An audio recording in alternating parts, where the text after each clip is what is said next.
This past Monday, I was aired on season 18, episode number 4 of American Ninja Warrior. And I had a ton of people reaching out, showing their support, which I'm extremely appreciative of.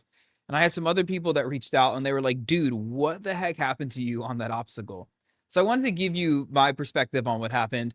But more importantly for you, like my perspective and take on how to overcome adversity or setbacks or quote unquote failure in any area, like in our businesses when we have setbacks or our finances or our health, because I think that's what's important is not just facing adversity or having a setback or failing, but how do you actually continue to thrive and hit these big dreams, hit these big goals that you have? And so before I go into that, I'll play you the clip. Something fishy about a couple of our ninjas minutes ago.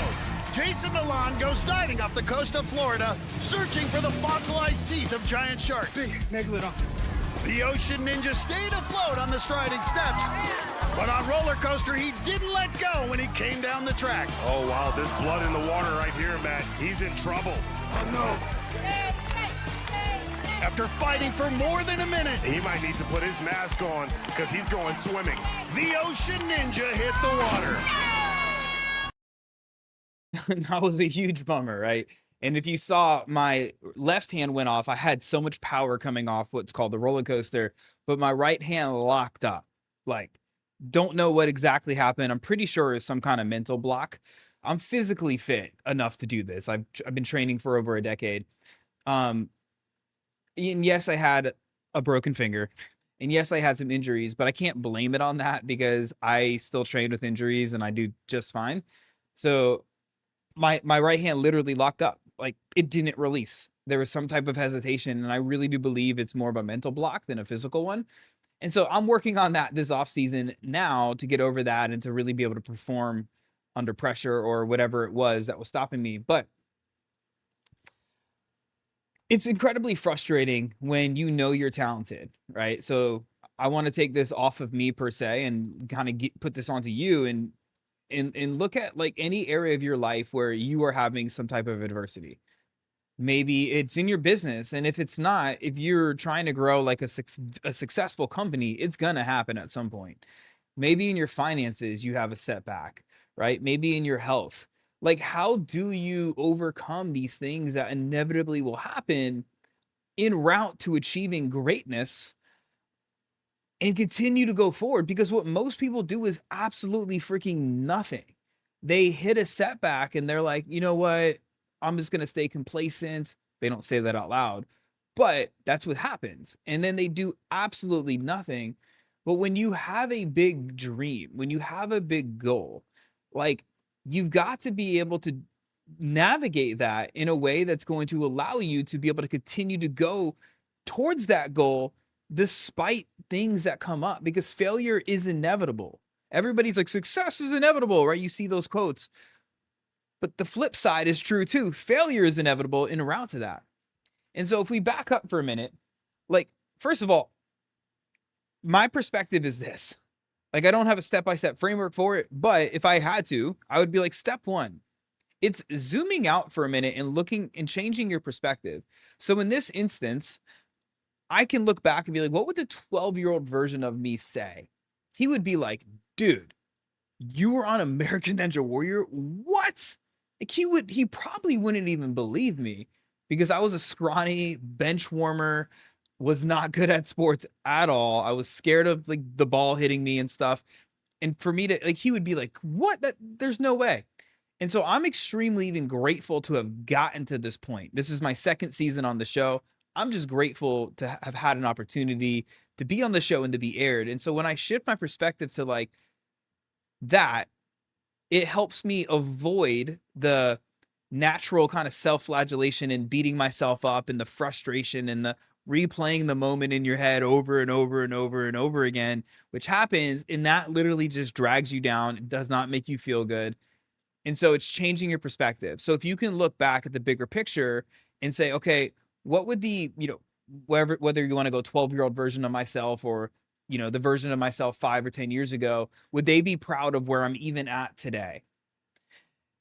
That would be the first thing. Give yourself a nice perspective shift. Secondly, it's going to be taking into control what you could control. And so instead of replaying the past, where it's like, okay, man, I should have done this, or I should be here right now, or why did this happen to me, or what, blah, blah, blah, blah. And in living in the past, because when we live in the past, we're going to recreate the same or similar future because we're perpetuating the same thinking, the same beliefs, the same behaviors that got us the old results. And so to change our results in the future, we have to start to look at the present. What can we do to better our skills?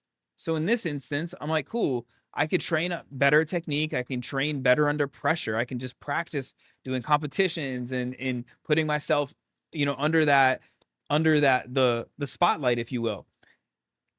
What skills do you need to get better at in the present time so you become a better version of yourself and you can recreate a better future? In business, maybe it's you got to be better at marketing or sales or influence of communication, copywriting. There's certain skills that once you get better at, you can now create a better future. You get what I'm saying? What beliefs do you need to shift? Are there certain limiting beliefs right now that are holding you back from reaching that next level? And that's up to you. You're the only one that can become aware of these things. In business, I see people that have these limiting beliefs around selling or making money, and then they're wondering why they're kind of broke. It's like become aware of these beliefs and start to work on borrowing other people's beliefs that already have what you want to have, and or start to shift these beliefs into what the next level version of yourself would be believing. And so when you could take control of your beliefs, when you could take control of your behaviors, when you could start to learn better skills, you can then start to create a better future. So that's like the second point here.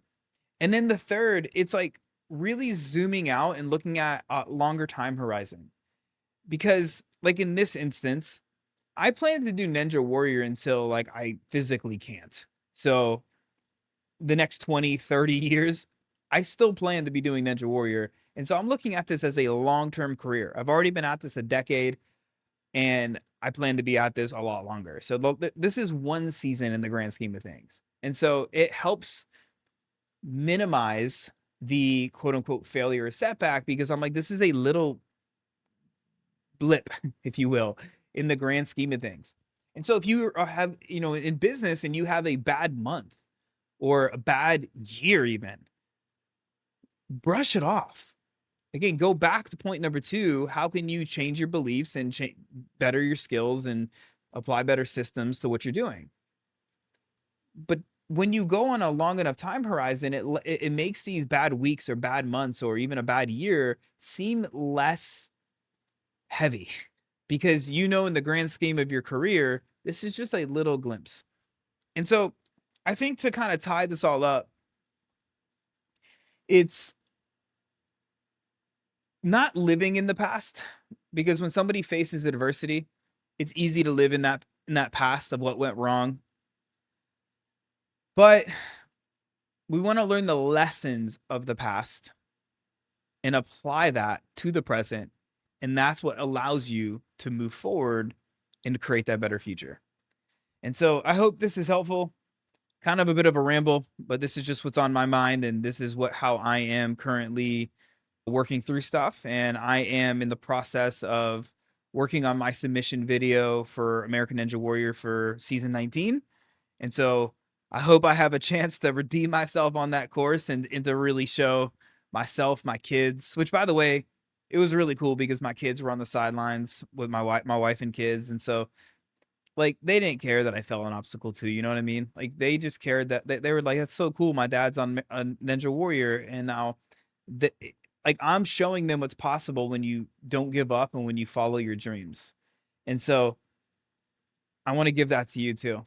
How can you be the example for the people in your life by not giving up when you face hard times, but continuing to push through and achieve what you set out for, not just for you, but for everybody else watching?